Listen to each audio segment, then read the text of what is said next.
এখন আমরা কাজ করবো হচ্ছে যে লিস্ট আছে এই লিস্ট নিয়ে কাজ করবো, এবং এখানে আমরা ব্যাকগ্রাউন্ড আগে দিয়ে দেবো যাতে আমরা বুঝতে পারি। ব্যাকগ্রাউন্ড দেবো আমরা হোয়াইট কালার দিলে এরকম আসছে, লেখাটা বোঝা যাচ্ছে না, এর জন্য আমরা অপাসিটিটা 30 করে দেবো, দেখবেন যে এরকম একটা চলে আসছে।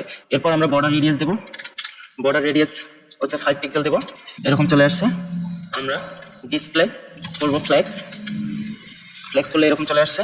আমরা এখানে বলে দেবো জাস্টিফাই কন্টেন্ট স্পেস বিটুইন, দেখবেন যে এটা ডান দিকে এটা বাম দিকে চলে গেছে। এরপরে আমরা পেডিং দেবো, একটু পেডিং দেবো 10 পিক্সেল, তাহলে এরকম চলে আসছে। তো আমাদের মোটামুটি কাজ শেষ।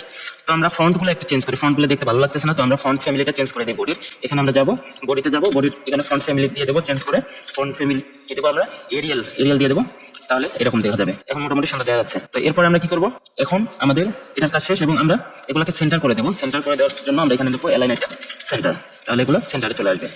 দেন আমরা লিস্টের ভিতরে কি আছে, এডিট বাটন এবং ডিলিট বাটন। এখন আমরা এডিট বাটনে ধরবো, এডিট বিটিএন, এবং এডিট বিটিএন বলবো যে তোমার পেডিং তুমি নাও উপর নিচ 3 পিক্সেল এবং ডানে বামে হচ্ছে 5 পিক্সেল, তাহলে এরকম চলে আসবে। এটা আমরা ডিলিট বাটনেও দিয়ে দেবো। এর জন্য আমরা এখানে ডুপ্লিকেট করে এখানে আমরা ডিলিট লিখে দেবো, ডিলিট বাটন, তাহলে এটার উপরে একই সিএসএস অ্যাপ্লাই হয়ে গেছে। এগুলো পয়েন্টার হচ্ছে না, এখানে আমরা বলে দিই যে তোমার কার্সর হবে পয়েন্টার হবে, তোমারও কার্সর পয়েন্টার হবে। দেখেন এখন কার্সর পয়েন্টার হয়ে যাচ্ছে। তো মোটামুটি আমাদের কাজ শেষ, সিএসএস এর কাজ মোটামুটি শেষ।